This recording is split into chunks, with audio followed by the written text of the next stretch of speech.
A lovely good morning to you, our viewers. Welcome to another exciting edition of the Camnet TV Breakfast Show of today being the 7th of August 2023. I hope you're having a lovely and beautiful morning. I'm your host, Miriam Kaimbani. In studio, I'm not alone. I'm joined by my colleague, Patrick Soko. Good morning, Patrick.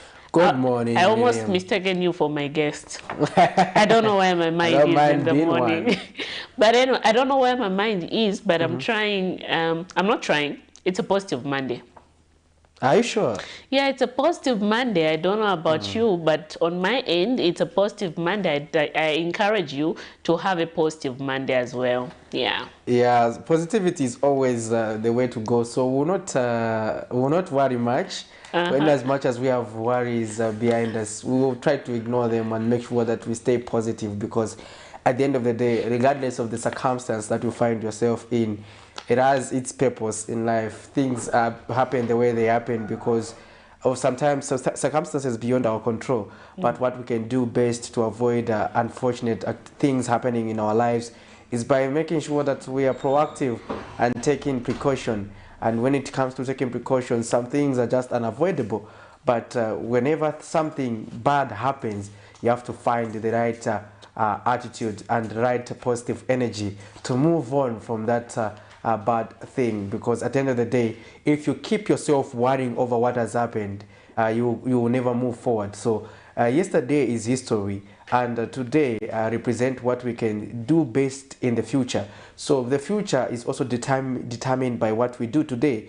So what I'm trying to illustrate is that what happened yesterday, we move on from that. We have to start a new chapter and now move on and make sure that we see what God has in stock for us. Because at the end of the day, let's have a positive week. We are starting Monday on a positive note. And we understand that others are actually enjoying their days with the Agriculture and Commercial Show. And today being Farmers Day, that is where we have the Agriculture and Commercial Show. And we have a lot of activities at the Agriculture and Commercial Show. And Camnet TV has been also undertaking stand coverages at the show, and we have been able to interact with various businesses.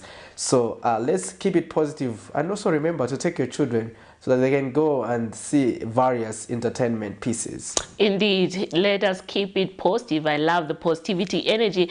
But just a reminder to our viewers that exactly at 8 we will be joined by a guest who is the ITEZHI Member of Parliament, MUTINTA TWAAMBO, who is going to help us, discuss improving Zambia through rural development. And our viewers, you can take part in our conversation by dropping us a message on Facebook. If you are watching us on Facebook, and those watching us in the comfort of your home, you can call us so that we get interacted. And just a reminder that again at 0730 hours we'll officially open our phone lines, and we'll be looking at some of the trending issues. But for now, let's go and see what the doctors have for us this morning. Yeah.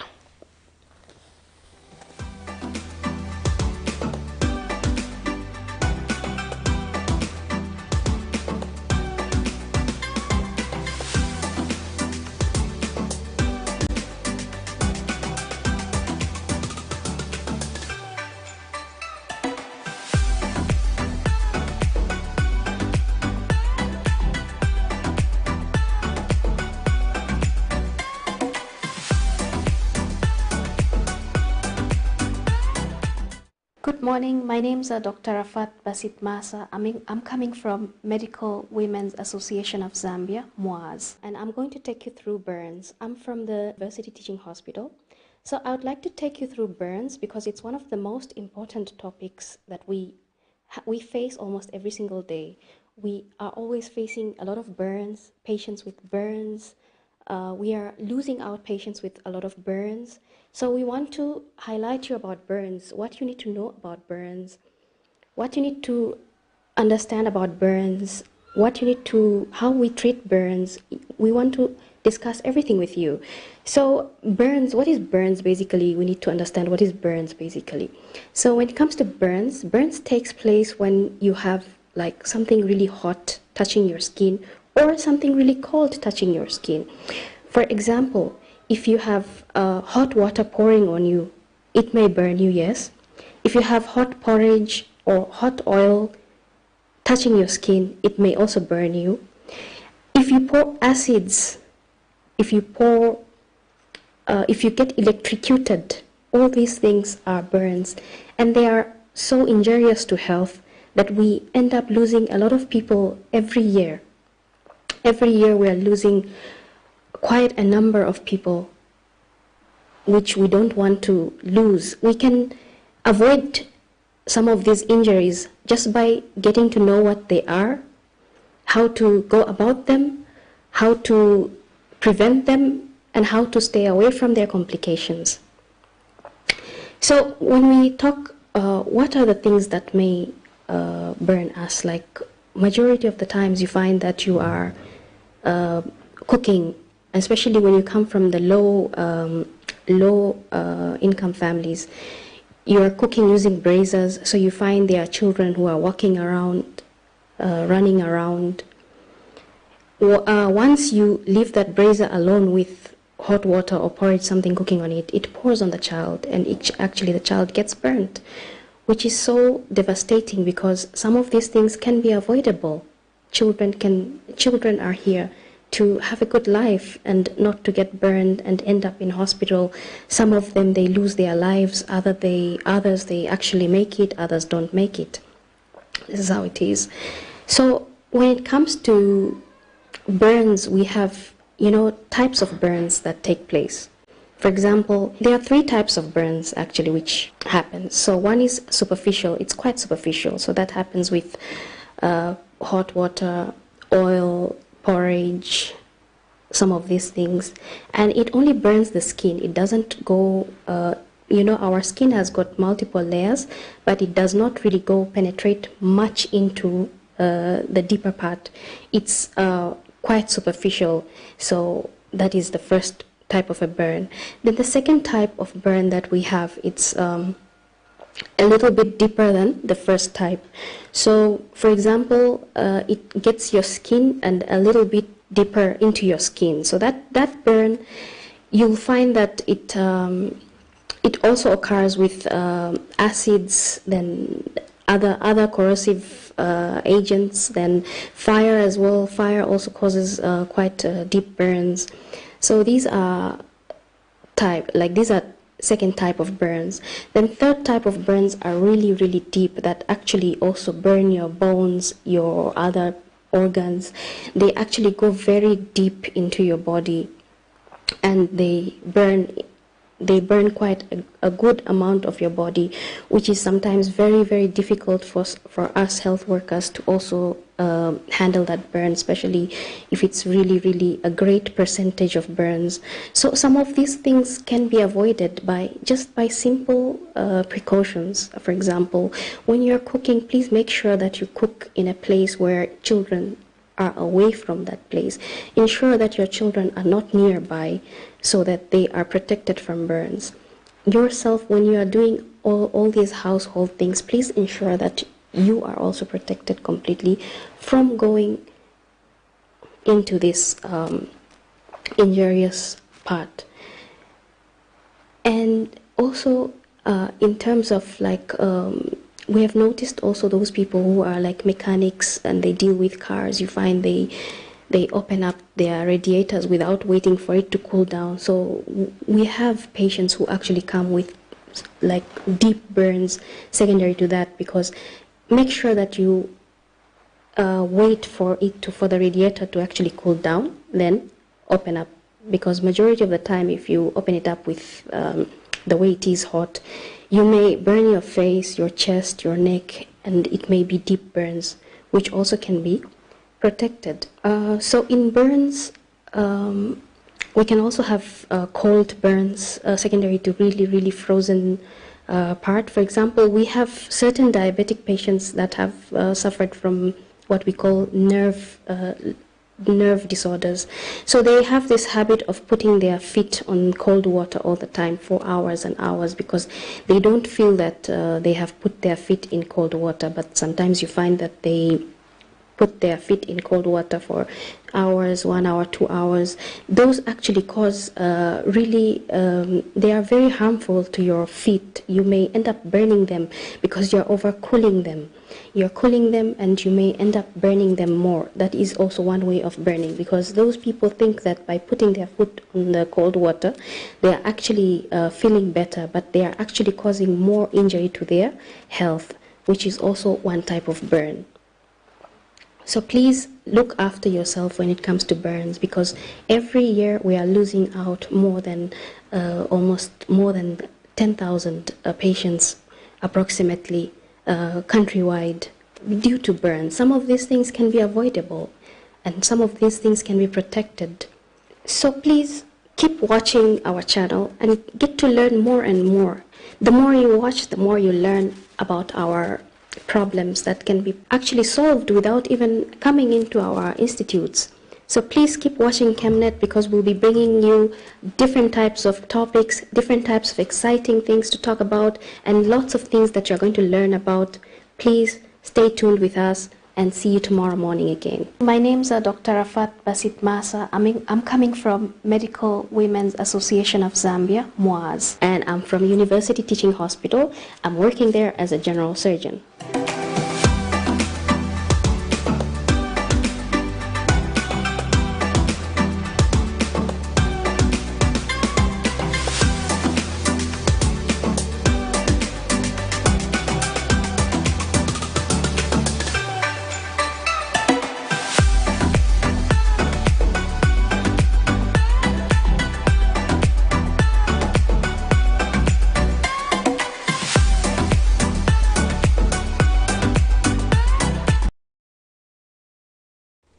Thank you so much, Dr. Masha. There, she was just giving us tips with regard to burns, what you need to do when you get yourself, hurt. Most of the times, Patrick Soko, I for one have been a culprit. Most of the times you get a burn, you are told no, put maybe Colgate, put, I don't know, wet sore, you put it on your hands. Others will even tell you that no, you need to urinate on your hand and stuff like that. Those are the things I was subjected to when growing up, and I don't know if they're true. But I think at some point they have worked. Yeah, to a certain extent they have worked, but you've read the advice from the doctors, and the experts are advising how you should do it correctly, so that you do not have you can avoid complications, and that is very important that we have a look at that. So now, right about now, we have to go to understand how the kwacha is performing against other major convertibles on the money market. So let's see how the kwacha is doing this morning, Monday, the 7th of August 2023, and this is how it is. $1 is buying at 19 kwacha 23 ngwe and selling at 19 kwacha 60 ngwe. The Greater British Pound is buying at 24 kwacha 55 ngwe and selling at 25 kwacha 03 ngwe. The Euro is buying at 21 kwacha 19 ngwe and selling at 21 kwacha 61 ngwe. The South African Rand is buying at 1 kwacha 04 ngwe and selling at 1 kwacha 06 ngwe. So those are your money market updated this morning, 07th of August 2023 at 0701, and they do vary from one financial institution to the other. But for the financial institution that we monitor, as this is how it is looking like, and it changes from bureau to bureau, but the margins are not much, they're just some cents here and there. But this is how we are performing this morning in terms of our currency. So every day on this program, we keep emphasizing on the importance of us having a stable currency, because it is critical towards us having economic productivity, and also economic recovery is also interdependent on that. A strong currency is vital for us as a country, and we have to always continuously explore means of making sure that we do just that, coming up with a strong currency and be able to that is able to trade competitively with other major convertibles such as the US dollar, the Great British Pound, the Rand, and others. So this is where we end the money market update, and Miriam Kemba, what we have is, especially when it comes to some of the stories we are looking at this morning. Exactly, right about now we just go direct into zooming in some of the stories that made headlines yesterday. We did see a story coming from Vincent Perry, one of our reporters. Quite interesting. For the past 2 weeks, we have been talking about, street vending and the move that we saw the local authority, coming into place and ensuring that they are removed from, the vendors are removed from the CBD, undertaken to alternative designated places. But now we have seen that isolated number of street vendors in Lusaka's CBD have started going back on the street despite police presence. Let's have a look at this. Yeah. The cancer seems to need more medication in order for it to be completely cured. One by one, they are finding their way back into the Lusaka's central business district. Barely a month ago, police removed these vendors with the assurance from the authorities that they would be given stands in markets. Up to now, not everyone affected has been successful in poaching for a space in market. I spoke to one of the affected vendors, Mabin Mutabi, who says government must quicken the process of allocating stands for the affected vendors in order for the city to be completely clean. Problem ya namba kuona quite okay. Manakiri na town ili clean. But if I village ta affect in vintu vambili vile town zankala clean. Hapa tikamba yanga na watu mabuti bamba kuwelera mtown. Bane mwezo kana ukambatia isifuna mtown mkale clean. Watu mabuti bamba kuwelera, watu cameraman bamba kuwelera. Now, pali ifebena ngomanje muona ko bwanje. Pali injustice chape pempa ko chakuli wa president. Pempa ko chakuli wa menema yangalira e program. Bangaleko na chifundo na bantu. Right now chuka 05 kucherera 0506 mukuliseko kuja ku city market ikakuwa na 8 hours bamba kupyanga kupishana. We are suffering. People of Zambia are suffering. I'm asking from you, President. It's not that I'm against. I'm not against. For Camnet TV News, I'm Vincent Perry. Quite interesting there. We have seen that, a concerned citizen has just, expressed concern that, government should have pity on street vendors who he says are suffering due to the decision by government to remove them from the street. Quite interesting. But anyway, these people have been taught, to go in marketplaces, to trade from there. It's quite sad that, despite the directive that was given, people have continued going back on the street. Okay, we are not saying that we don't want them to trade. We know that this is where they survive, but we want them to do the correct things, and these are have been the ways of the local authorities continuously, engaging the vendors most of the times. Yeah. And if you ask me, this operation is also interdependent on how the Lusaka City Council itself handles this process, because at the end of the day, it is dependent on how they are enforcing the law. So people will only act based on how the council is enforcing the law, because if it is going to be porous, people will find means of going back to the streets, because, like you said, this is where they fend for themselves. So they will seek any opportunity that arises to go back to the street. But now that they have removed them from the street, it's upon them to make sure that they maintain the sanitary levels in the CBD, if at all there has to be sanity. If you have a look at it, we are going to be doing a back and forth arrangement, where in the past we used to see these things were too common, where we remove vendors, they are back in the street. So now, as a country, we have to be making serious decisions to say what decision have we made. So when you make such a decision, you make it once and for all, and make sure that you then start creating a conducive environment, especially to those people who may be affected. And last time we were hosting the Lusaka City Council on this set, they did indicate that those who are still looking for spaces, they can still get in touch with the local authority to see how best they can be safeguarded, and that the local authority has quite a number of markets, not just in the central business district, but also in various communities. They do have markets that can be occupied.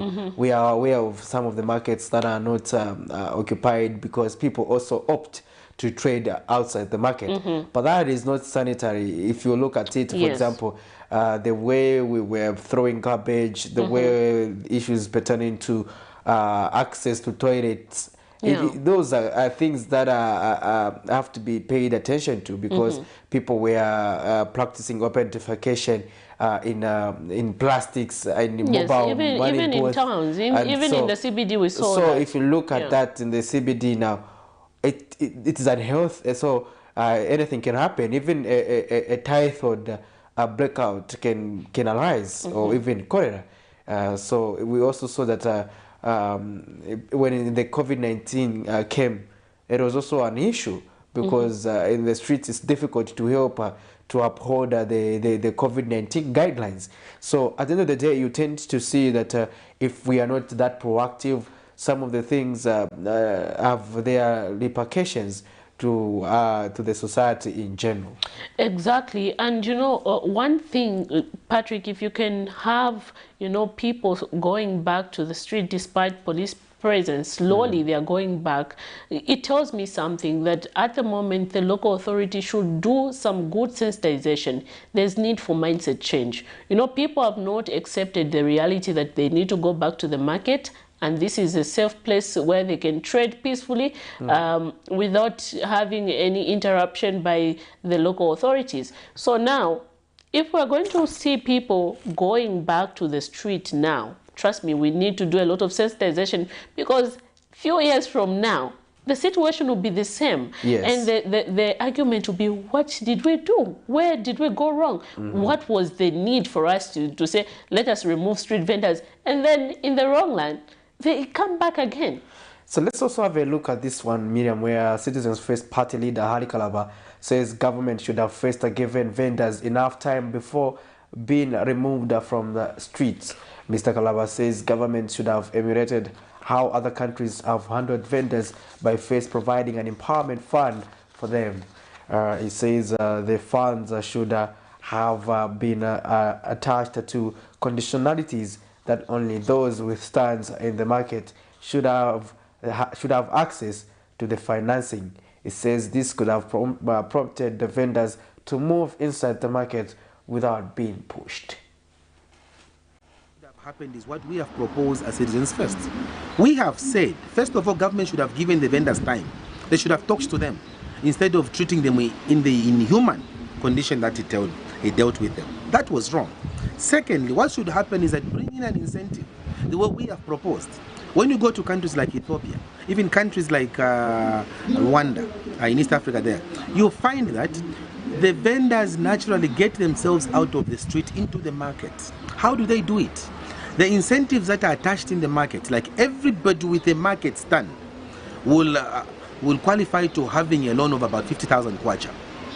Naturally, people will move away from the streets into the markets because of the incentive that we will have put there as a government. That's what we intended to do ourselves. That's what we will do, so that people don't even have to be chased by the police from the streets. They'll just see themselves that the only collateral you need is a stand in the market. Stand number 22 is your collateral. You can go to a bank, you can go to any financial lending institution, and they'll give you up to about 50,000 kwacha to grow your business. Naturally, people will migrate from the streets into the markets, and then we'll begin expanding these things slowly. This thing of saying you just wake up and say people have to get out of the streets because when you went to London, you didn't find people on the streets. When you went to Paris, well, that's what he's saying. Thank you for staying with us on the Camnet TV Breakfast Show. Your usual hosts are Miriam Kayamba and myself, Patrick Soko. And today we are looking at issues pertaining to street vending and the slowly return to the street of street vendors, as well as we'll be joined by our guest who is going to help us discuss improving Zambia through rural development, and is a parliamentarian for ITEZHI. MUTINTA TWAAMBO is going to help us discuss that topic of discussion. And so we were looking at that story pertaining to the Citizens First Party leader Hari Kalaba, who is suggesting that the government should have taken a systematic approach when removing vendors, and also probably providing an empowerment incentive so that those the vendors would have moved themselves to the street. It feels that move has negatively affected them and is not good. So you too, our dear viewers, you are free to give us a comment and your views on our topic of discussions, as well as on the stories that we are zooming in this morning on the Camnet Breakfast Show. Those of you watching us via our social media platforms, be it on our Facebook as well as YouTube, you can also leave us a message and tell us where you are watching us from, so that we can get interaction, and also we can know where we are watching, where you are watching us from, so that we can know our reach and get interacting with you. We'll be glad to also take your message and lead them out as you post on our social media platforms. Exactly. What are some of, with relation, we did see another story where the new Congress party leader, Mr. Peter Chanda, was also, giving his concern with regard to street vending. Yeah, so this is where new Congress party leader Peter Chanda has condemned the removal of street vendors from the streets, claiming the move was not well planned.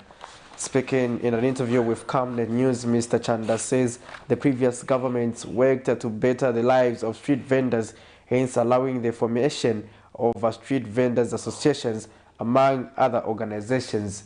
He says that the government could have first engaged the association to prepare their members psychologically. So let's have a look at this story. He condemned the Patriotic Front whenever they wanted to chase street vendors, and he said you cannot remove them from the street without a 10-point solution. Today, Honorable Garing Combo went ahead, and this is happening elsewhere. The riot that happened in Kawe was very unfortunate. While also at the same time, we see the head of state posing with photos with street vendors in Israel. There is no country where there is no street vending. The only thing that you need to do is to know how to manage them. You cannot remove vendors. And I speak with a passion and authority in this matter because I was once chairman of Lusaka Street Vendors under the Vendors and Self-Help Association from 1994 to 1998. We moved the street vendors very systematically from the street in 1997 into the newly constructed city market. We gave the government of President Chiluba alternative to say you cannot remove us until you find a lasting solution. FTJ called us as members that belongs to the office of the president. No wonder we are given a minister, the deputy minister, vendor's desk at State House. Governance is about caring for the people. Street vendors are not a liability to this country. In fact, jobs are scarce, but these vendors, they create jobs. They also create a market force within where they are able to buy things from the market and they bring them on the street. So as a result, there is a kind of reciprocal kind of arrangement in trade.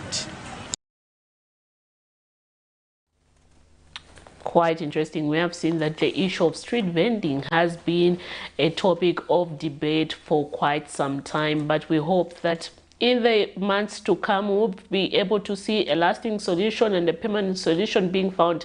Patrick, like I said, this is the high time where we need to sensitize our vendors and tell them, you know what? This thing that you're trying to do, if you're going to be removed from the street and bit by bit you're trying to go back in the street, this is an illegality, and if you're found, you'll be charged, okay? You'll be made to pay a penalty or something. People need to understand that street vending is illegal and there are marketplaces, and we have been told that there are a lot of spaces that are empty, and these people need to take up these spaces in the market. So we need to see a very huge sensitization being undertaken, and also the fact that there's need, we shouldn't forget that there's need for mindset change at the end of the day. One interesting story, again, we did see yesterday is where some residents of Lusaka's Munchi area in Kanyama constituency are living under constant threat of an electricity disaster due to an electricity pole which is at the verge of collapsing. Anyway, I think we should have a call. Hello, good morning.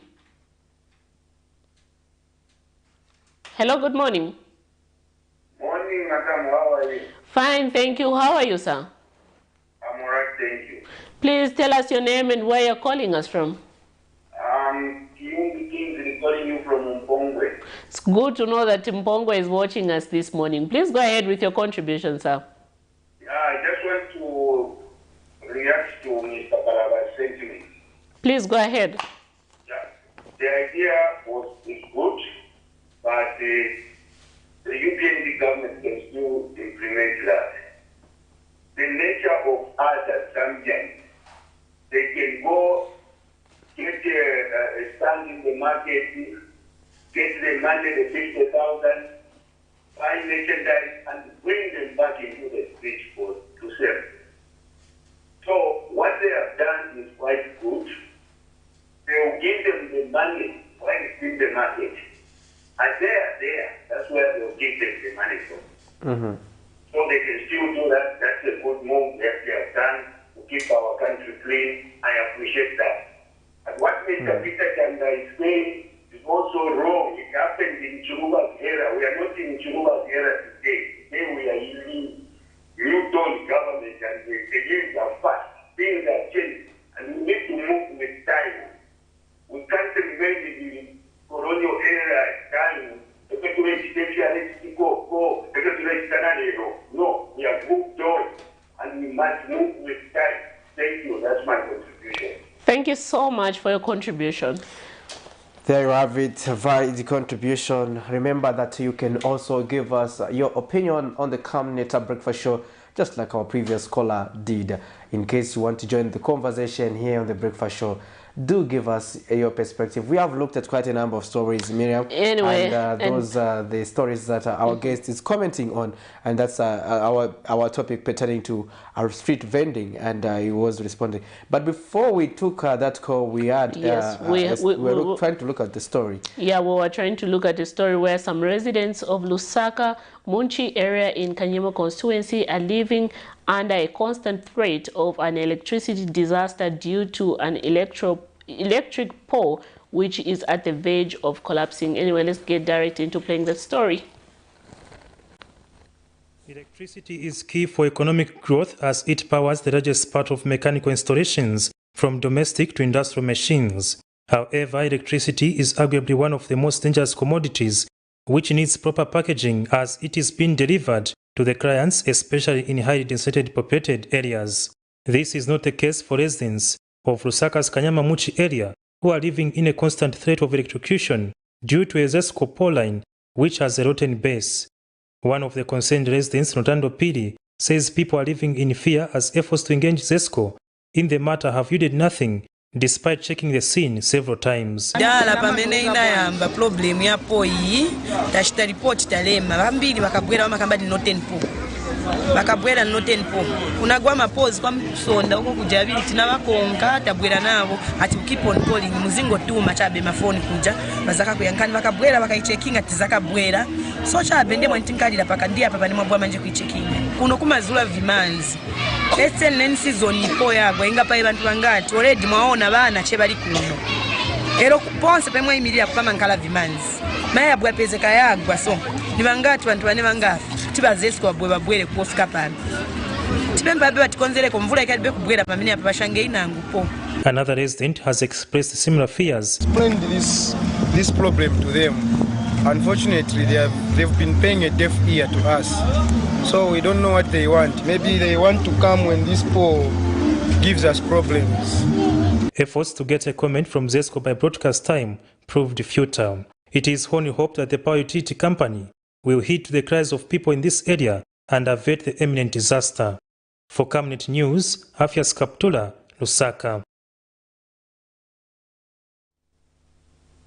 A very serious concern there with that. We hope that ZESCO will be able to move in swift in action and ensure that that issue is addressed. We are going toward the rain season, and that's all which is helping to support that pole can easily be washed away with flood water. Yeah, so that is a calamity in waiting. We just hope that ZESCO will do its bit there. Yeah. And that's what we're supposed to be doing under the name and shame. Who is not working? Who is not working, indeed. We did promise our viewers that, you know, starting this week, we'll be ensuring that we give them a platform where they call us and ensure that they name and shame any person they feel is not doing their job. It can be their civic leader, the area member of parliament, who name it all, from the ZESCO companies and stuff like that. Give us a call. What is it that you want to name and shame them on? Yeah, just like we have seen from this poll. You know, because the residents are saying we had been calling and giving them, you know, but we engaging them, but no response. Anyway, let's pick up this call. Hello, good morning. Good morning. You are through to the Camnet TV breakfast show. Yes. Who are we talking to this morning? You are talking to Paul. Come again? Paul, you can go ahead. Good to know that you are watching us this morning. Please go ahead with your contribution. Yes. I want to comment on the Arikaraba, the Chanda, and the other gentlemen who are the group that we have different types of standards. Some are those that have enough money to in the market, and those that go to the market. Then we have workers who just sell something, matches, these small things. Those are not specified as we market here. Those are just workers. You know, the government cannot take the time what is done in such type of people. Those must join in the market there. Then a Peter is sitting with the authority, which is an illegal authority. You know, street vending is illegal in Zambia. So he cannot take advantage of poor people. No, let's not be different in when we are going to handle the street vending, including Karaba. Now, Karaba is entitled people to come back to the street. Peter is people to come to the street. And the government says, let's make our vending market. Now, people begin to choose. Because these politicians want to get money from poor people. Imagine, just think about Karaba talking of inciting poor people to do illegal things. So that the people say he's a good president. He's going to give us 50,000 bucks. We should business of selling market in the street.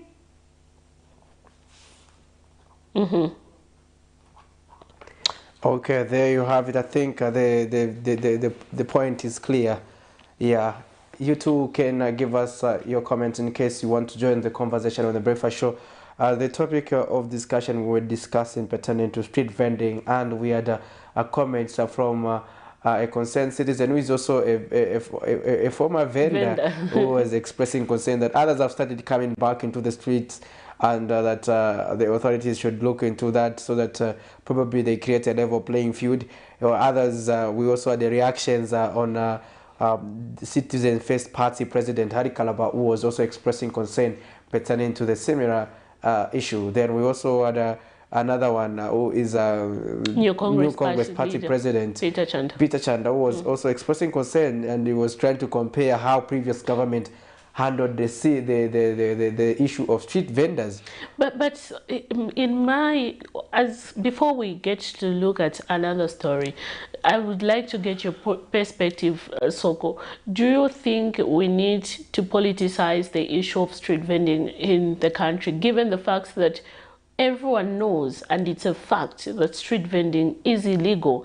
But you know, the way we have seen various stakeholders coming out, or rather trying to, you know, raise or add their concern on this issue, basically most of the people are saying no, government should have given the vendors more time to engage them, of which we heard from the government themselves saying we did engage all these people, we gave them enough time, enough consultation was made before we arrived to this situation, or rather decision. So now, do you think politicians should start, not even politicians only, but various stakeholders start politicizing this issue of street vending, knowing very well that this issue is an illegal, street vending is an illegal thing? Yeah, you are right when you say that, but you know that politicians always have a way of raising their issues, they would always want to claim to be the people. Yeah. You understand, like to the they're speaking on behalf of the yes, majority, like people persons, yeah, you understand. People's person, yeah. So they tend to say, at what level can I speak to make sure that even these vendors feel that I'm speaking for them.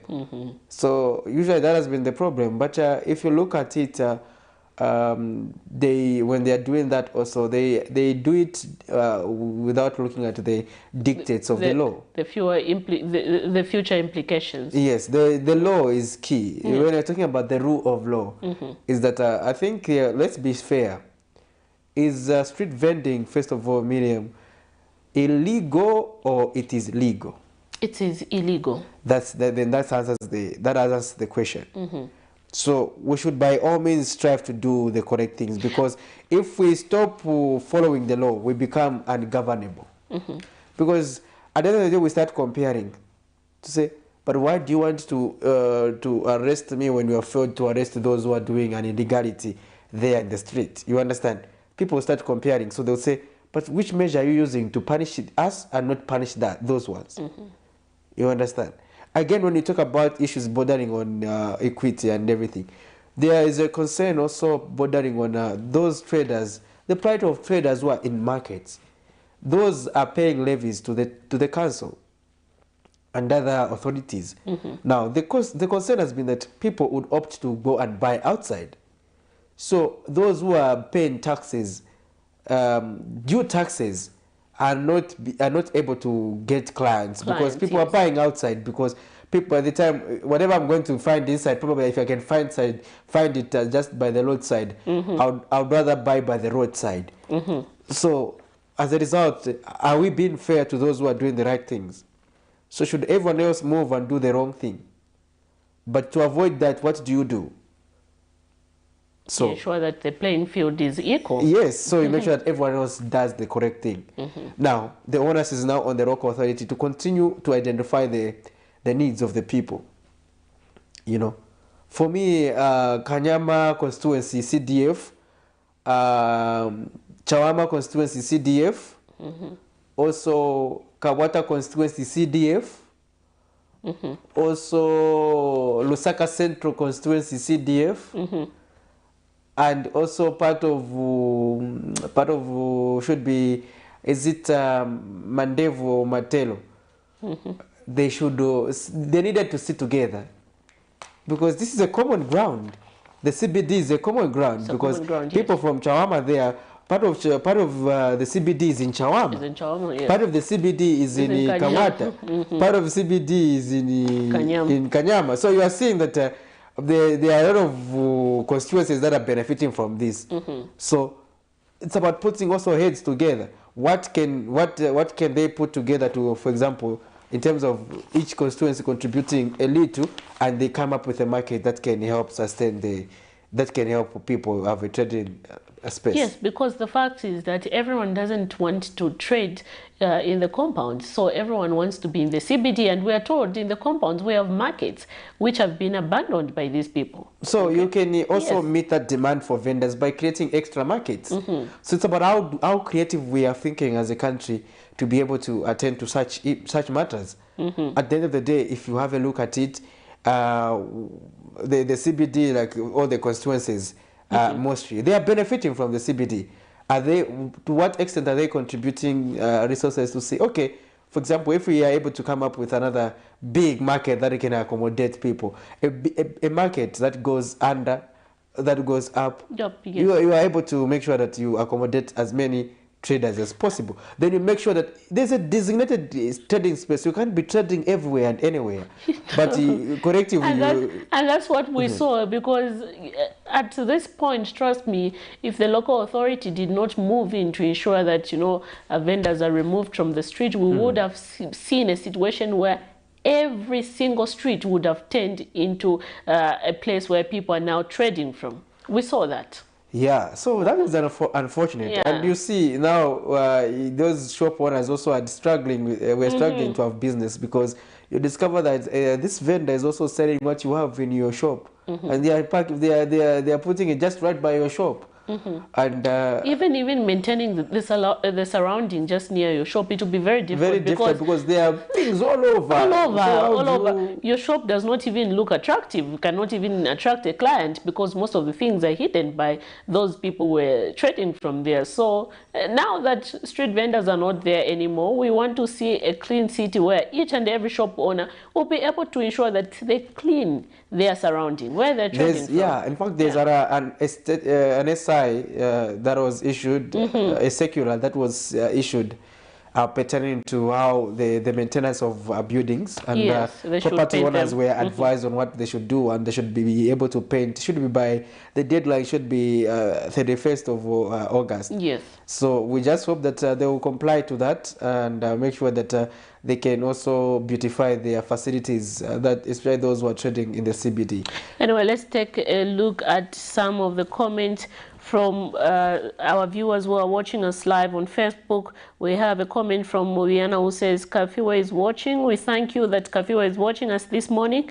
His advice is to Mr. Kalaba and Mr. Chanda is that they must refrain from inciting street vendors to go back to the CBD as they are doing now. In fact, the law enforcers must pick them up for supporting an illegality right away. So he's saying no law enforcers should arrest or rather take action against Mr. Chanda and Mr. Kalawa for inciting street vendors to go back for committing an illegality. Quite interesting views.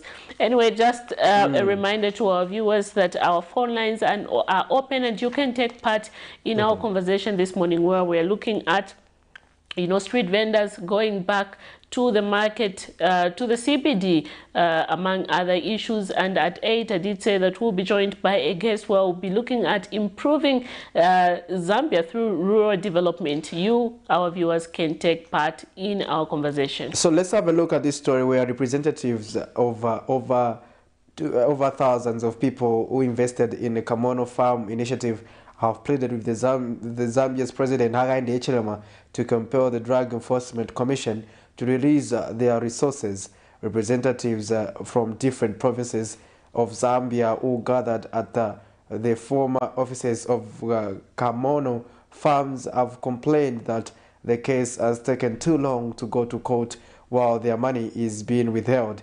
They have lamented that they are suffering due to lack of resources and have also pleaded with the Drug Enforcement Commission to update them on the matter than keeping them in the dark.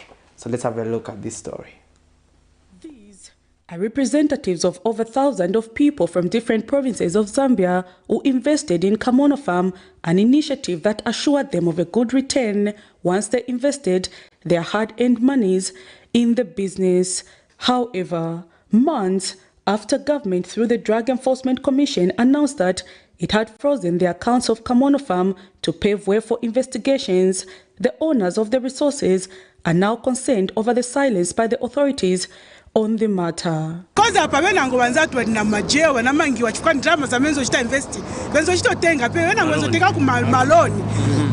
now Wakamono wanataba na building yao wakambati bagulisa. Cities wana mochitira cities ndeva milita pesa tazipezera kuno tabwelera kuno. Kuti watitandize tifuna ndrama tifuna tandizo watitandize. Amwe una mwana kampu eko muni uko. Ba diz eko mwadi na kulia kunani kane. Ba PS eko mwadi. Ba chishala na imoko mwadi kulia ba Patrick. Ba me eko mwadi ba chishala kulia kunani kane. Imomale tuta encourage kwa chitwisule na norona kwa opening grant opening eko mwadi. Mwalita encourage kwa tubike mwempia. Apata muriko twali leta ma forms ama receipts kuri ba ikrezo sapidu ko ba minister.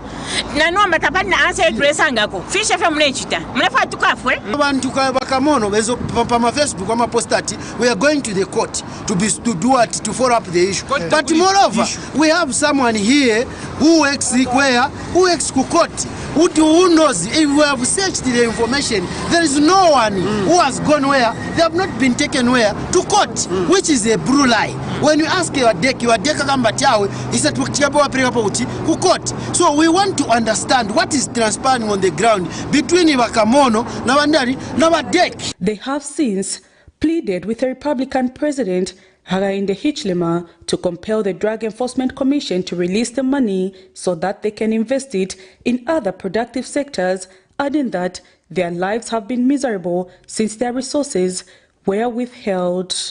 Calling upon the president, asking that institution DEC is under your control, sir. Yes. And you know, there are so many Zambians who are suffering because their money has been held by DEC. So, sir, your power is in your hands. I'm asking you to instruct DEC to release the money so that we get back our money. Amen. Bakateka ba HH. Twalila fwe bana benu. Tufoire ni kolupia kuri bafani wa zulu na ponga lwaba kuri ba DEC tatwa ishimoko lwabo. Yama politics aba politics atiao. Aba pepana tuani saina fyonse. Wapo twade ingisha mwindarama. Barandira ati bena pakwisa mungu tupera baranda ati the government yatwikatire ndarama.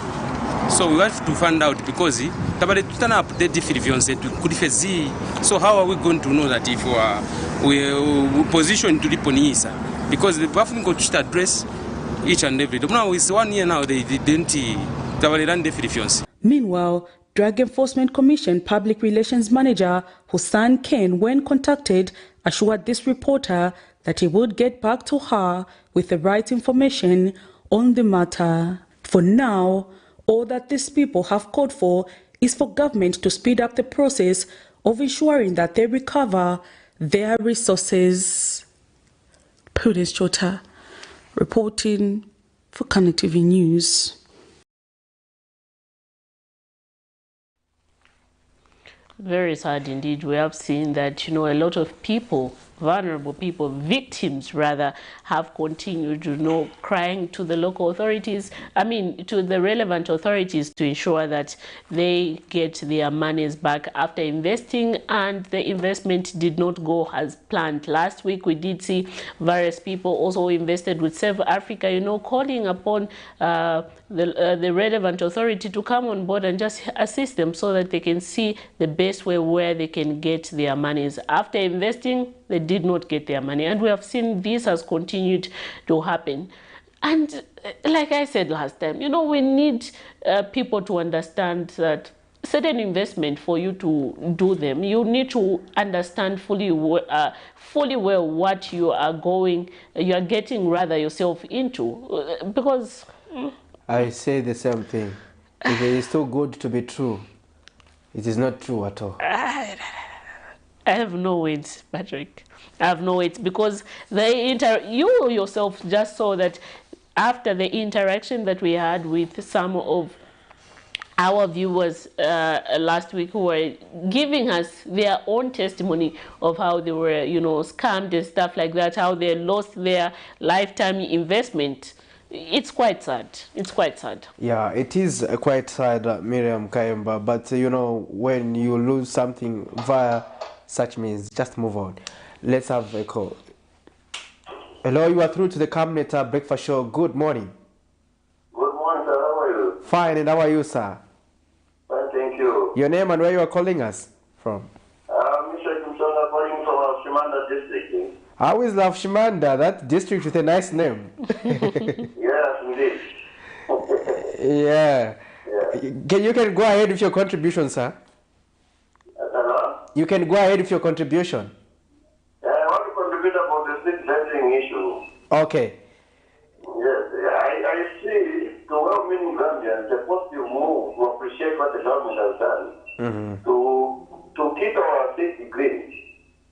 When we look backwards, last year, the other years, it was hard to clean up Lusaka during the festival. We find that there were so many breakouts, so as it has been done earlier, it's a very good move, which will help us to keep our city clean, even to combat other infections as well. And for those vendors who are being infected by other people from the political point of view or another step of society, they are not being assisted, because what we are doing was to help already government. It will help even them as vendors to have good health. A good healthy, a good vendor, it will be a productive country. A country with people who are sick is not a productive country. So to us as Zambia, let us embrace what is good. Thank you very much. Sure. Interesting views there from Love Shimanda. That's a district, it should be my favorite district, though I've never been there, but I love the name. So I hope to visit Love Shimanda one of these days, Miriam Kayemba. Exactly. Anyway, just a comment that we have received from some of our viewers who are watching us on Facebook. Aaron Malamamtale says, what is illegal and legal? Because street vendors pay councils on a daily basis. They go around in the afternoon or evening. You will find council staff and police council issuing receipts, which makes it legal. What you should do is to come up with facts as in what leads to street vending. Wealthy nations have street vendors, they just regulate them. Make a documentary or what happens whenever street vendors are sent out and back, and then find a solution. Aaron from Eastern Province, we thank you for that message. And also not forgetting, we do also recognize people like Mwiches Chulongo who are watching us on Facebook, Joseph Mwinga and John Muhula.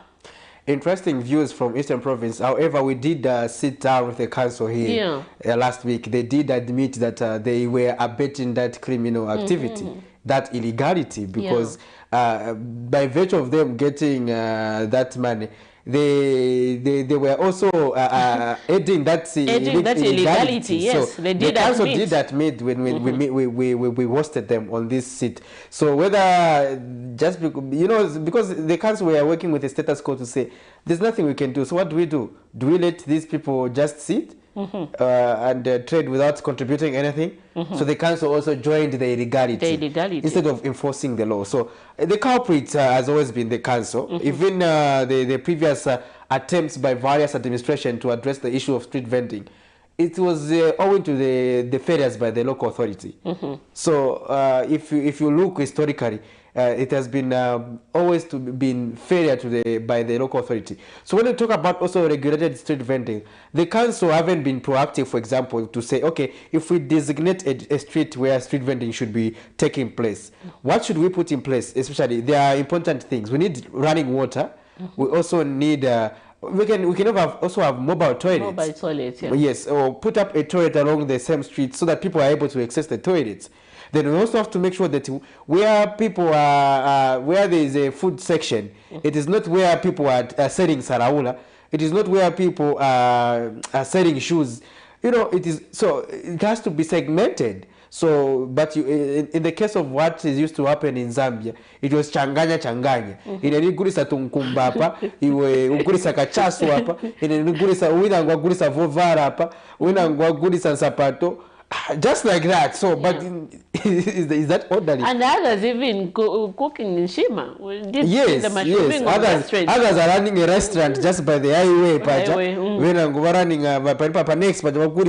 So if you see, that was, I don't think that was tidy. No, it but you wasn't. can designate to say, no, this place looks a little bit of conducive. This is where we can put the food section, where people can have access. You can put up to my mobile restaurants on arrangements that can accommodate that, because food have to be handled in a sensitive manner. For example, the sale of liquor, that has to be banned completely, but that was being allowed, because just next to somewhere where someone is, you would find a container.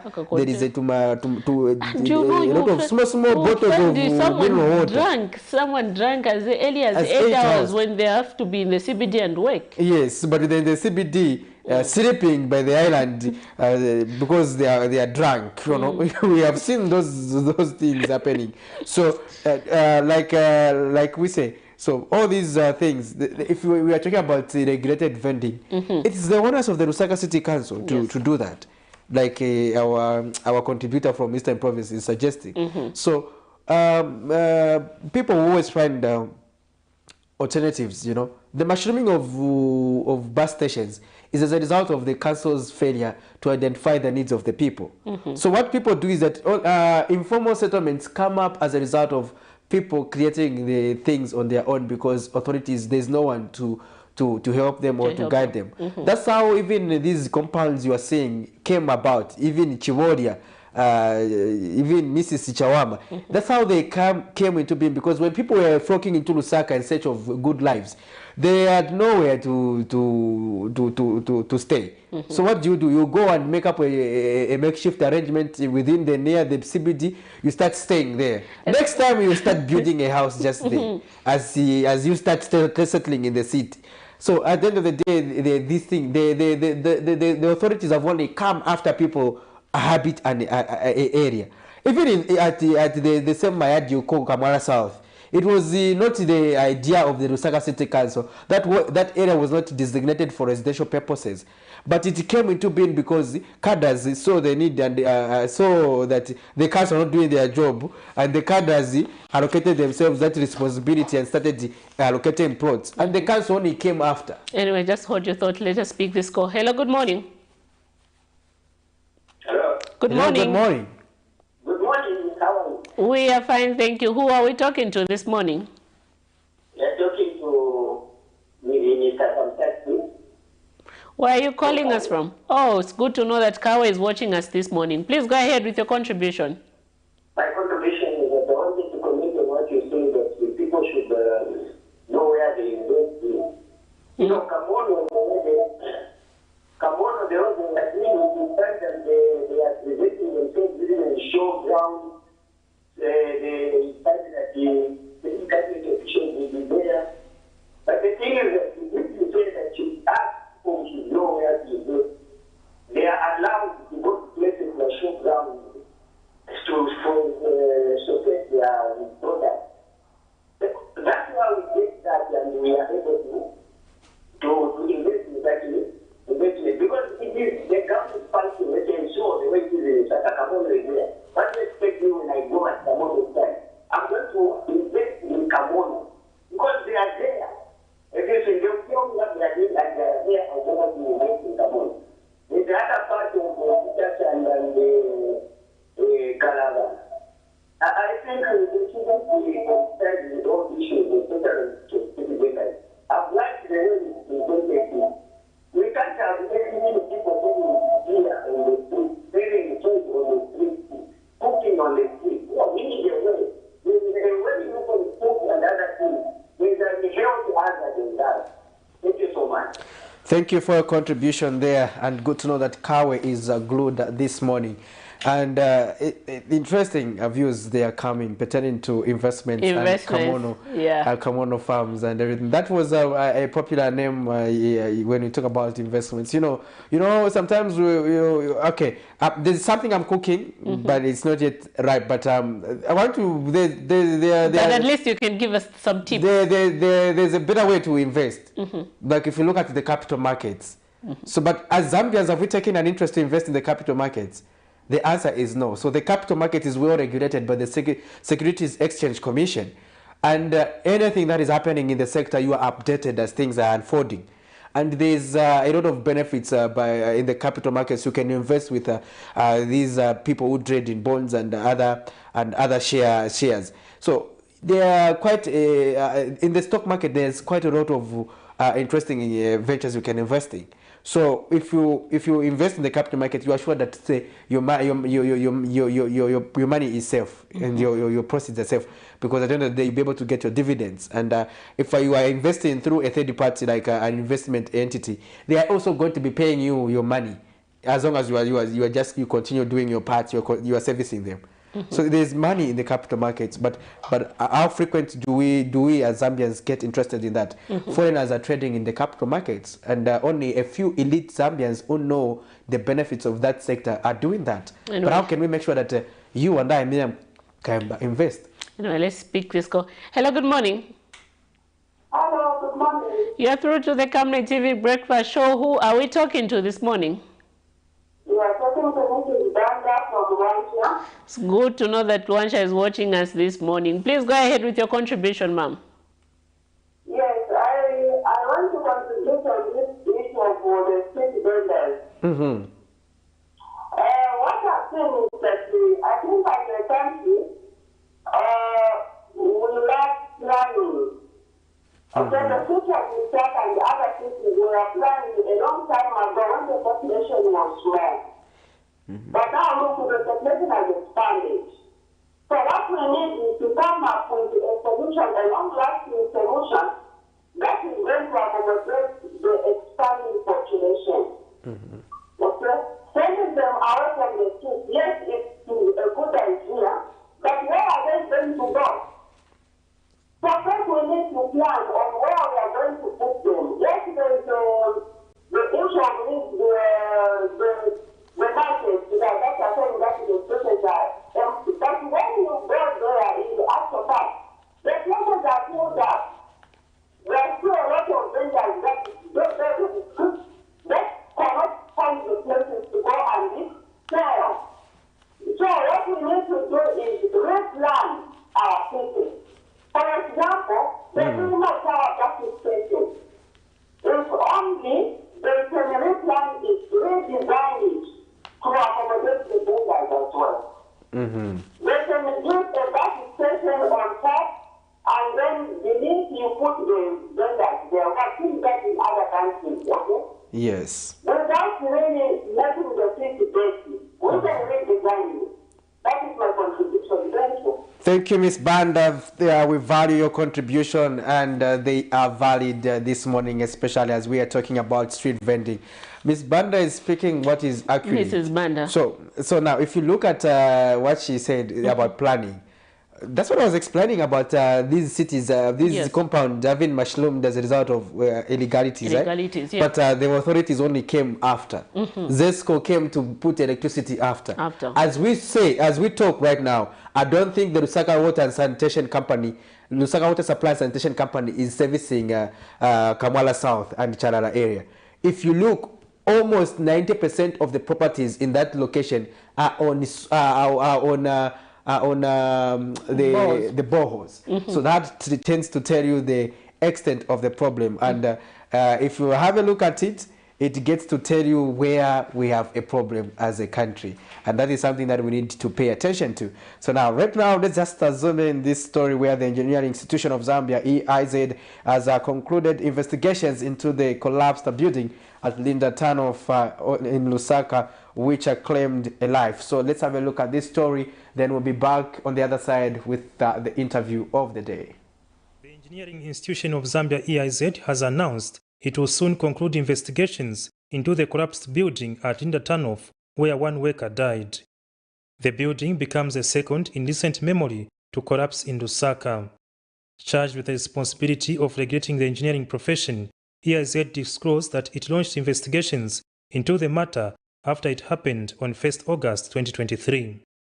Giving an update on the matter, EIZ President Abe Ongandu says it will soon issue a comprehensive report on the matter. But we sent a team of experts from the Engineering Technical Committee, and I've been informed that the report is ready.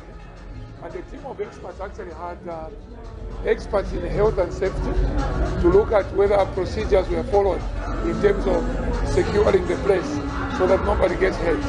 And also to look at issues to do with the quality of work which were done there.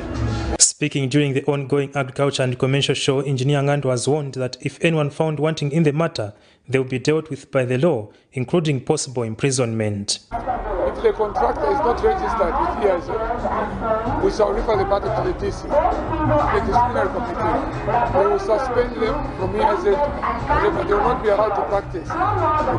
We will just follow the due process. Because as EIZ, by the way, under the EIZ Act, you can be jailed between 5 to 10 years. So we are going to follow that legal process to make sure that if wrongdoing was done, we want to make sure that the process is followed and action is taken against it. Meanwhile, Engineering Registration Board Chairperson Mike Onsefu has disclosed that EIZ has decentralized its offices countrywide to ease registration of new members in light of increased construction projects under the Constituents Development Fund, CDF. Initially, if you are in Kaputa, you're supposed to come on a bus and do register in Lusaka. But for now, we are doing it at the premise of your homes. In Kaputa, able to register as an engineer. Now, how have we done that?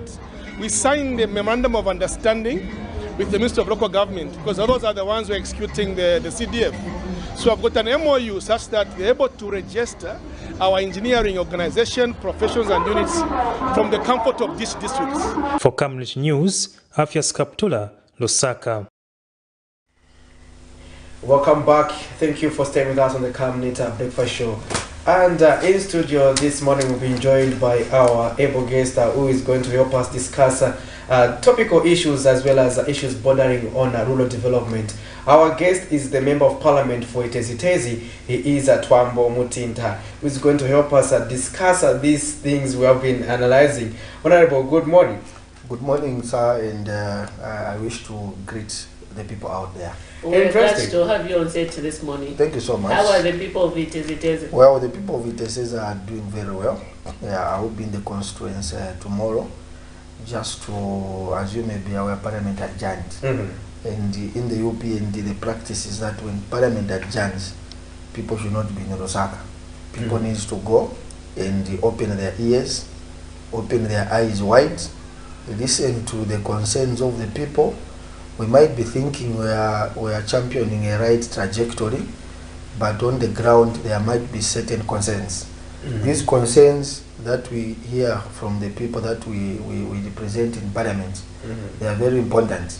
Sometimes we might not have immediate solutions to what the concerns of the people in our constituency have at the moment, but for a leader, it's just wise that you interact with them. You hear what are the issues obtaining on the ground. So I'll be in the constituency for the next about 10 days or so. I'll visit about 3 chiefdoms just to give feedback to the chiefs on some of these government policies. You know, we have a responsibility also to explain government policies to the leaders like chiefs. There's a lot of misinformation, and it's important that when Parliament adjourns, I go and sit with. So I'm sitting with 2 chiefs, Chief Kaingu and Chief Ishezongo, just to help them understand some of the key government policies with regard to rural development. Policies around the direction of government on how to take care of the chiefs, issues around the FISIP, the chiefs need to understand it in a correct way.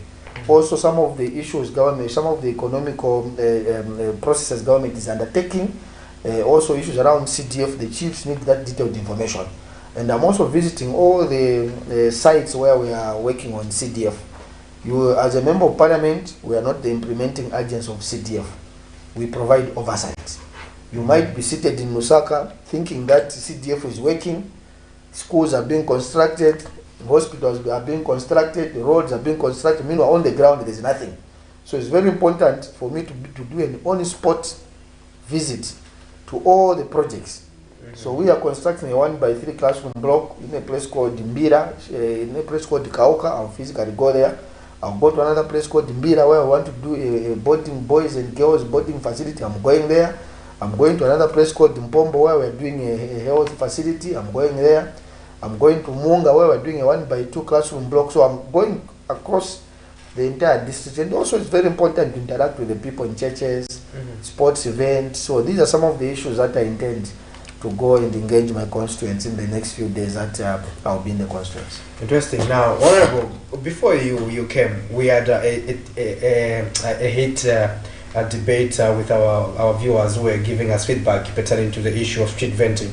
This is also emanating from the fact that we had a story where people were raising concern that slowly some people are returning to the street and because of poor enforcement.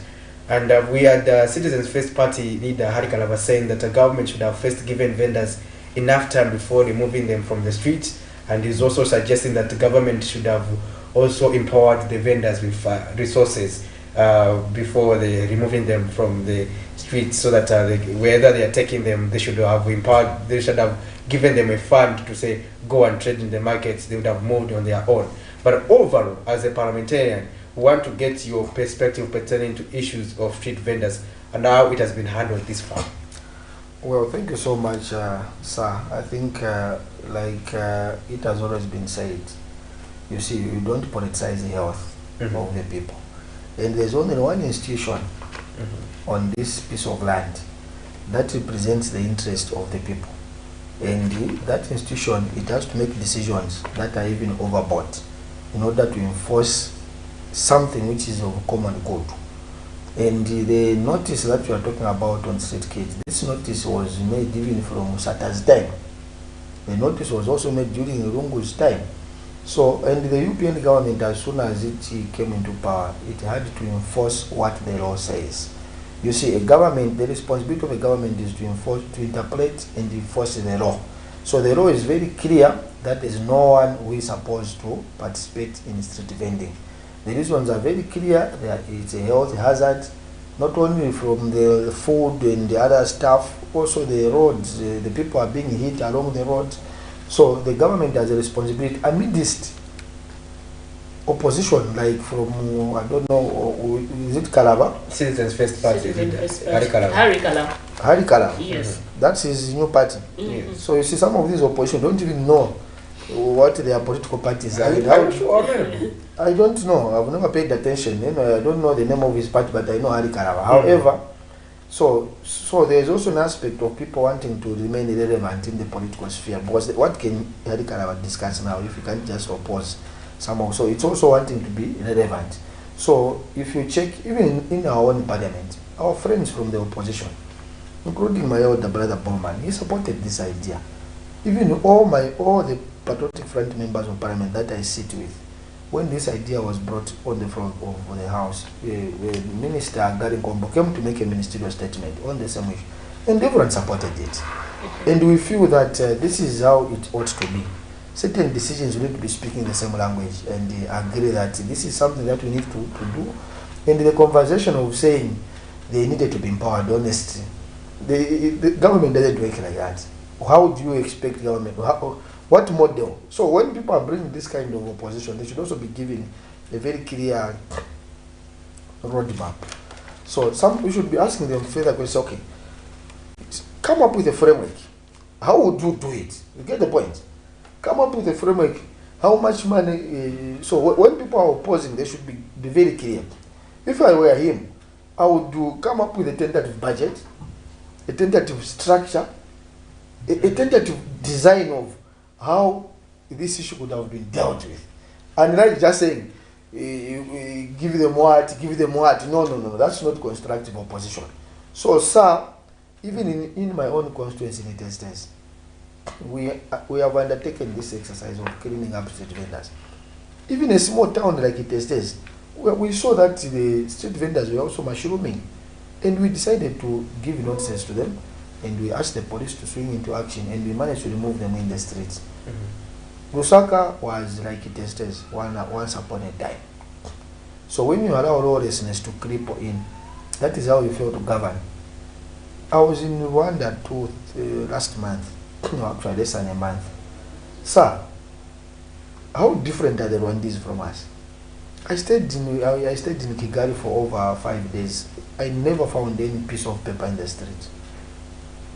Just as the way they look clean, that's how also the street looks clean, sir. There's order. In Rwanda, there's order. There are these to my Honda. You never find someone driving those to my motorbikes without a helmet. But in Kenya, it's different. There's lawlessness, just like in Zambia. But in Rwanda, everyone, there are a lot of those motorbikes in town. Everyone is wearing helmet. Lawlessness. People respecting the law. Look at their streets. Clean. There's no one who is throwing any piece of paper. How different are they? The same Rwandese are here. You get the point? So it's people taking advantage of a government that is not enforcing the laws which were made by the same government. So what the European government is doing, sir, is just to enforce the law on governing markets. The law on governing streets was not established after the European came into power. These laws have always been there. It is just the issue of the function of a government is to enforce the laws. The president has to defend what he saw, the constitution. And all these issues, they stem from the constitution, and the government just has to enforce. So here is just a question of enforcing. The question of where will they go, those are the other dynamics that has to be managed. But the law is very clear. And the law, it does not define where they should go. It does not say they should be empowered. The law is very clear. The street should be in an orderly manner. The street should be managed by the council.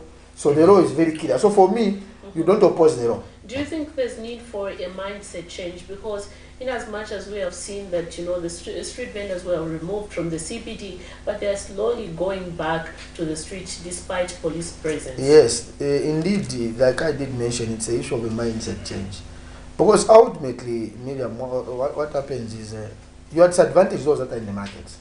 You see, even in my constituency, I've been receiving calls from the poor women that are trading in the markets. Also, we are talking about issues of revenues, issues of collecting some resource for the government.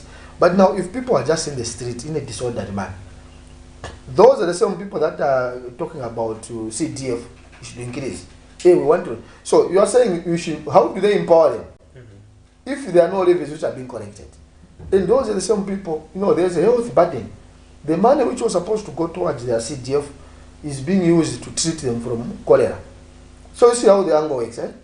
So people need to understand that if they are in the market, did you hear the statistics which Gary Kombo gave in terms of the revenues that have been collected within the shortest period of time when people went back in the markets? Government is losing a lot of revenue. You're talking over 30 million plus, which was just collected just the 2-3 days when people were pushed back in the market. Now that amount of money, where was it going? So that is how countries fail to tick, because the levies, the taxes are not collected in a correct way. So the country loses out. And again, you see, when people are demanding for services from the government, they should also be discussing the conversation of revenue. You see, government is not like money just falls from heaven. The question about revenue is very critical, and every Zambian should be concerned about the revenue side of the government. Now, in the case of Lusaka, what would be your opinion pertaining to the situation where we saw the councils getting revenue from the same vendors again? You know, it was more like they were contributing to the illegality, because they were collecting. The argument from the vendors was that you cannot tell us that street vending is an illegality because the council themselves, they're collecting levies from us. Yeah, and that's the thing which the minister had to stop. So that collection of revenue from the street vendors, it was not illegal. Were they given the receipts? And can you account it in an orderly manner to say this is the amount of money which was collected? You get the point? So there should be order. When there's order, you can account. But when even those claims that the councils were collecting, are they validated?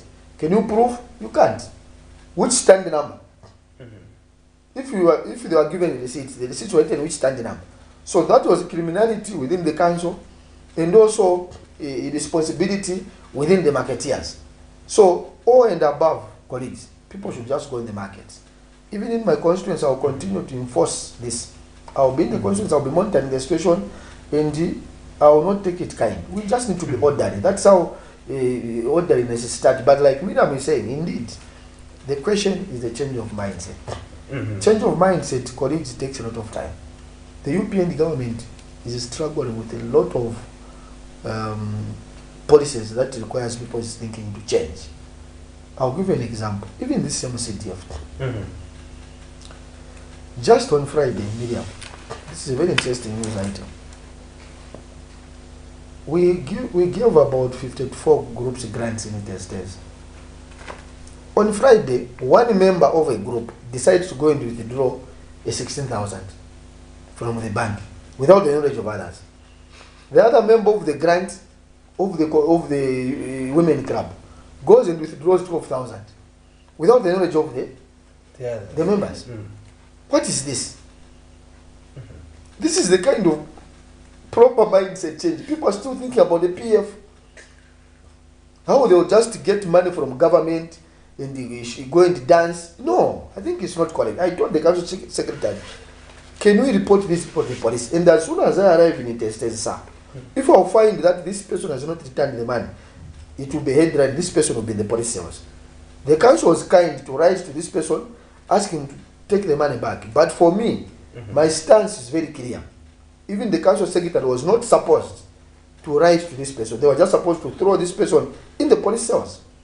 This is fraud. Were they told that no, immediately the money is released, each and maybe they thought that each one should get a part. So they didn't know that they need to form a cooperative. This is a cooperative of women. They got this grant with one common idea, and they've got it. That's the reason why people even draw up a constitution as a club, and in the constitution is very clear on how they should withdraw the money. The consent between the signatory A and signatory B. It's also very clear what the objective of this club is, what they need to go and buy as a group. But how can one member, using a back door, go to the bank withdraw money without the consent of others. That is a fraud. Someone has stolen money from, and you see, these are the mindset issues that even us as a European will be struggling with. But I know we'll get there. Because we need to take stern actions against such kind of, because this is progressive. You have been given money as a club to initiate an idea, and the grant money that is given is not for those 10 members of the club. The ultimate objective is that those monies, they should ultimately benefit the entire community in the project they want to initiate. Now, when you withdraw the money alone, what is your agenda? That is fraud. And I want to send a very stern warning to even other clubs, particularly in my constituency, that most of them, they'll find themselves in the police cells. Because this is government money, and this money is meant to benefit others. And that is the reason why my council has intensified monitoring. Even in my trip, I'm also going to meet beneficiaries of these monies. You get the point? Physically meeting them, and meeting them as a group. Because we need to change the mindset, colleagues. We can't continue like that. Then it means we are fighting against the European government's intentions. We are also fighting against the president's ideals, and we are frustrating the president. If such kind of behavior is going to be tolerated, and it is up to people like us. Me as a member of parliament, my job is to provide oversight on CDF. If I will take people kindly, the people who get these monies, we just smile at them. The people who are getting these contracts, they do short works. Unless if as an MP I've got interest in those contracts, which I don't have and I'm not supposed to have. So if a contractor, you are aware that in it says one contractor, we have to ask him to start afresh. Short work. And he has started afresh. So we need to be serious. And that is how this country is going to change. Interesting. Well, dear viewers, you are watching the Camnet Breakfast Show, and in conversation we have ITEZHI, Member of Parliament TWAAMBO Mutinta, who is helping us discuss topical issues happening in the country as well as matters bordering on rural development. And now, Honorable, I also want to get to your perspective pertaining to rural development. We were doing a story last week. There were some UPND youths who were concerned in Monze that the price of meal was high and some people were conniving to sell the commodity at exorbitant prices. Now, in rural areas, this is where we also see that there is the price of meal is high. But as a parliamentarian now, how do you justify this escalating price of the commodity, or how do you tell the people, or what could be your message? Well, thank you so much. I must also admit that I don't come from the agriculture background or the economic or the economics background. So maybe I might not be very competent to conversate on the issues of the escalating price of meal. Because you see, these issues, they are not issues just every gym and the jack, you just become an analyst of the economic trends. You don't. So if I'm competent on development, I'm not an economist who can understand what is happening. But all and above, I just want to mention that the UPND manifesto is very clear on the agriculture sector. That the agriculture sector is one of the key drivers of this economy. And you need to understand that an agriculture sector is driven by seasons. There is season 1, which we found when we won, and there's now the second season that we are going in. And you need to understand that the agriculture system in Zambia, it has thoroughly been driven by FISIP. And you would also want to understand that FISIP gobbles over 58% of the budget for the Ministry of Agriculture. So what does this mean?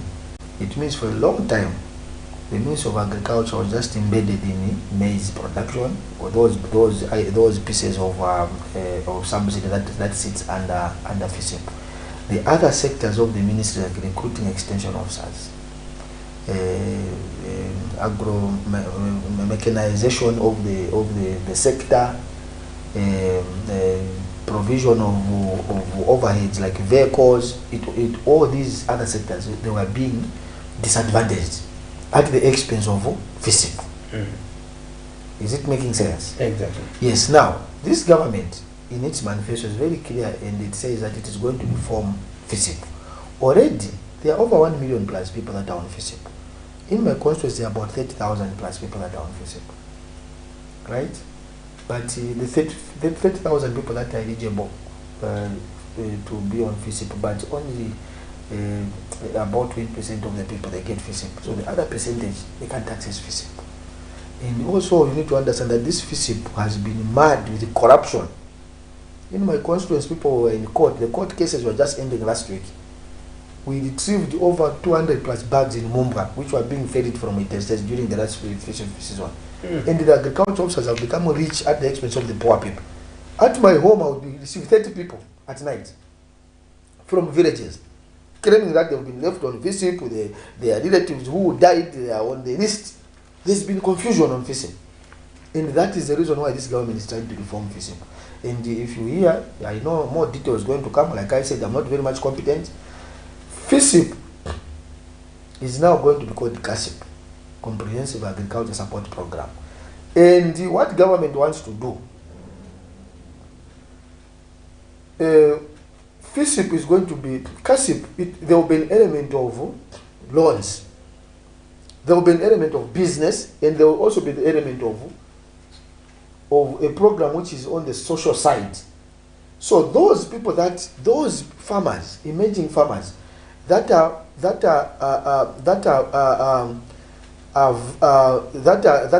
viable, but not able to finance themselves.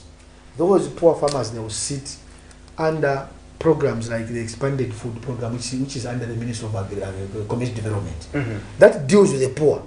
So that the FISIP side, it shall only deal with farmers who are doing farming for business. You get the point? They should be farming for business, where people can get proper loans and they even graduate after a number of years. Because can't have people that can benefit for 11 years. What are we doing? And all this bad mindset was as a result of the previous government. Because people, look, this FISIP has not come with UP. It was there even a long time ago. But people are not graduating, creating a burden on government. People are not graduating. For 11 years, someone is on FISIP. The people who were on FISIP, they were not being mentored. They were not being mentored, so at some point they should be weaned off. There was no extension services to the people on FISIP. You get the point? It was just anyhow, eating up a biggest share of the budget of this country. Someone told me that, you know, that the amount of money government spends on FISIP is very possible. You can tell people that stop farming, we'll just feed you. If we have to get the money that goes on FISIP, it's possible you can tell everyone to stop farming. We just buy minimum for the people, and they will go up to the other season. That is how FISIP has not been helpful to us. So government has to restructure it. There will be two components: FISIP for business and the FISIP for the poor people. So government will ensure that the correct poor people get that FISIP. Get the social program of FISIP, where you don't pay back. Where you get proper subsidies. Then those who are viable but have no capacity, they need to be supported by government. They will sit where they will now get those loans. They get the products from government, and they are mentored properly by the extension officers who are also being recruited. And when they produce their products, sometimes it might not be about taking their products to FRI, even exporting them to other countries where there is a lot of demand for this maize. So in all, it's all these dynamics about how we are managing the FISIP, how we are doing the marketing, how there is a very bad mindset of the same people sitting, which also determines the price of the maize at the end of the farming season. Ultimately, also affecting the price of of maize, which is being sold by the millers. But also the other thing I would want to mention is that there's a conversation that, look, these millers are buying maize from FRI at a good price, but they are inflating the prices. Now, should the government lead a mono economy where they start dictating, unless that is what people want? But in a liberalized economy, you always leave the market trends to determine the situation. But when the millers are subsidized, but them, they don't want to subsidize the cost, then that becomes unfortunate. And that is the reason why you have seen ZNS. I was at the show 2 days ago. ZNS is selling minimum at 150. So Maybe, in my own opinion. And at the show over, we are seeing that almost every other mirror is selling at 160. So why is it happening like that? So sometimes you should also open your eyes wider as journalists and also start to understand what is happening in these dynamics. So you see, is it going to be good if government invests money to build the milling companies for ZNS? Then what will happen with the millers? They run out of business. I don't think that's what government wants, because government wants the private to participate in every. But others have also argued, honorable, to say, let's say in TEZHI, we should be able to have a Zambian, you groom a Zambian that will be able to run a milling firm. That is the idea. In the area, so that they do not use the excuses of transportation costs and other things. And you see, that is the reason why, even through CDF, we are now giving people to buy hammer mills in the rural areas.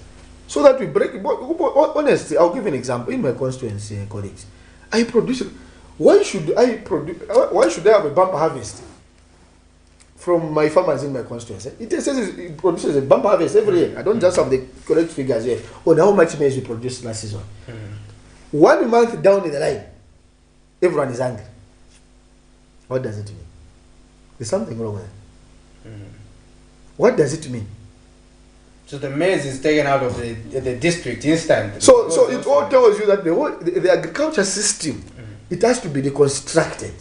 How do you explain someone who produced 500,000 bags of milling just 3 months ago, and that person is now has no milling? What does it mean? So we need to understand how the agriculture system should be structured. Should it be agriculture? Should it be structured for business, or should it be structured as a form of food security? And how do you deal with the mindset?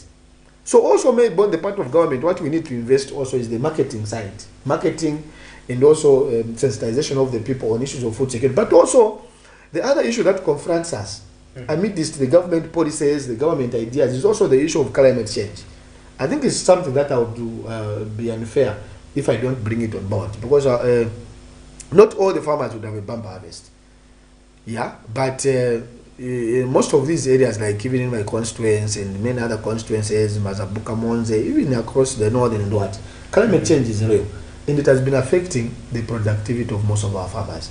Despite them investing in FISIP, the yield also in some cases, it's not. It doesn't give them good returns as a result of climate change, which is to a large extent has been affecting the agriculture sector.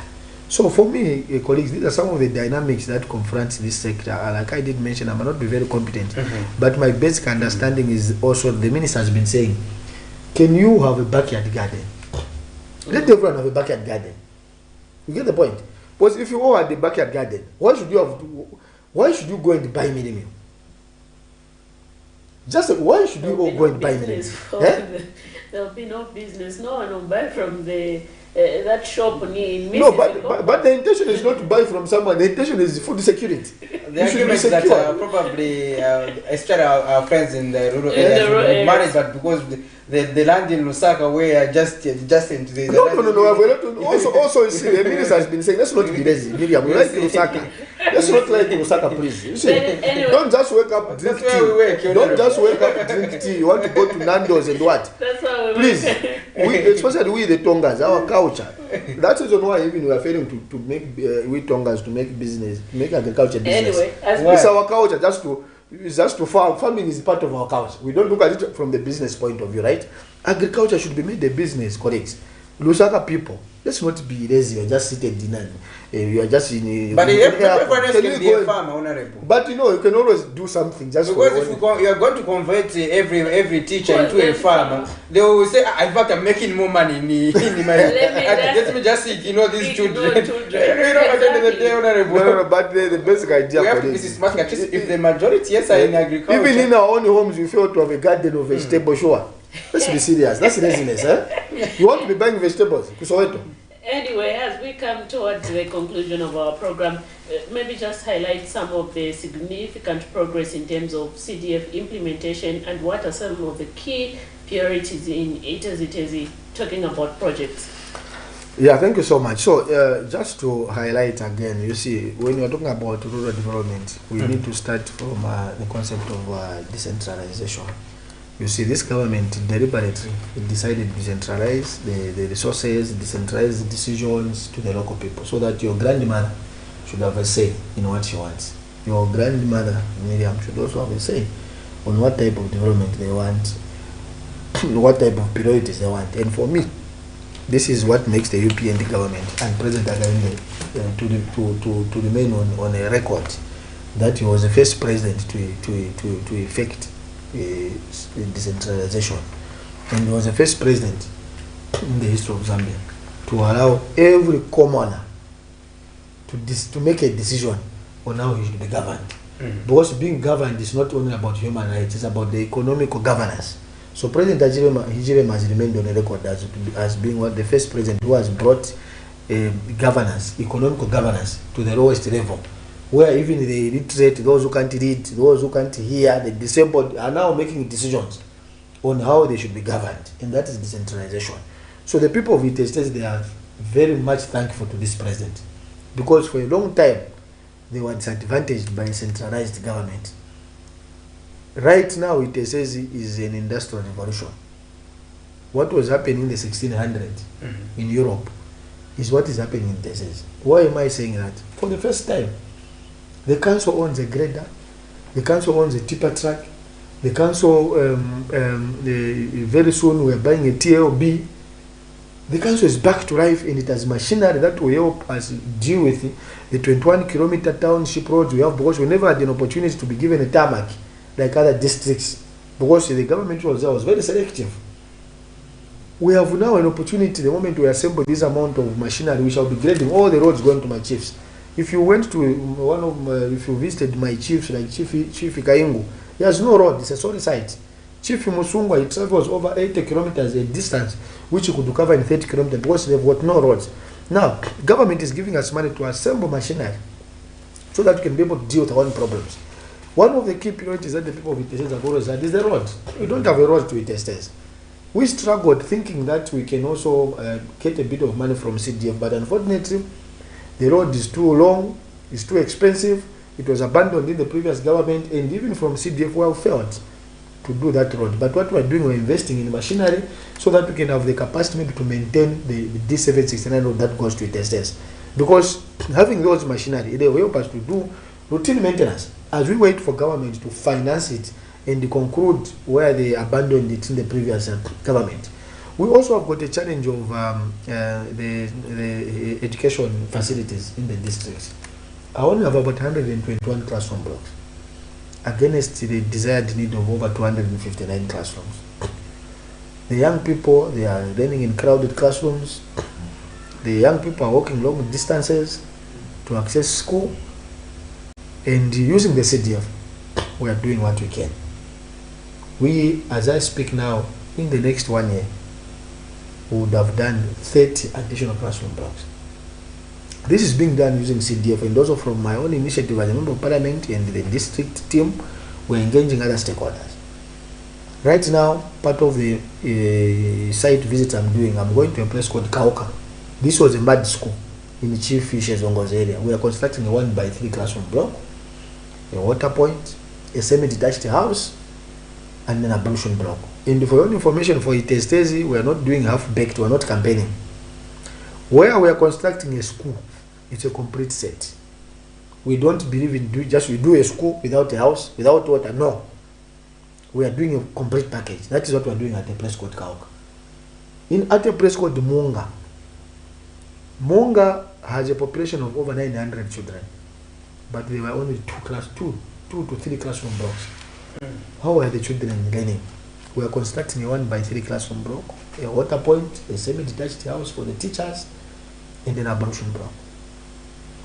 ITEZHI in the township, there is a school called ITEZHI Primary School, where even members of parliament who have become MPs, they went to that school. That school, Miriam, if you came to see it before CDF came, it was like a leftover from the World War II. It had no windows. The roofs in time, they could have fallen. There were no doors. no toilet in town. The only school that even if you are then visitor, that's why you take him. We invested CDF there. We removed all the roofs. We expanded it. We enhanced the length. We renovated 5 classrooms. We did the classroom for the disabled children for the first time. The children, they can now flush. They go and flush up toilets in ITEZHI. That is ITEZHI primary school. We couldn't allow our children to be in the township to have a school which is dilapidated like that. The school was owing Rukanga over 30,000 kwacha in water bills. We have put a solar powered borehole there, and there's now running water. They can do their gardens. It's the only school with over 34 children with a disability. We have now done a toilet for the children with disability. That is just in the education sector. And just to mention that in the next 1 month, we are distributing close to 2,500 desks.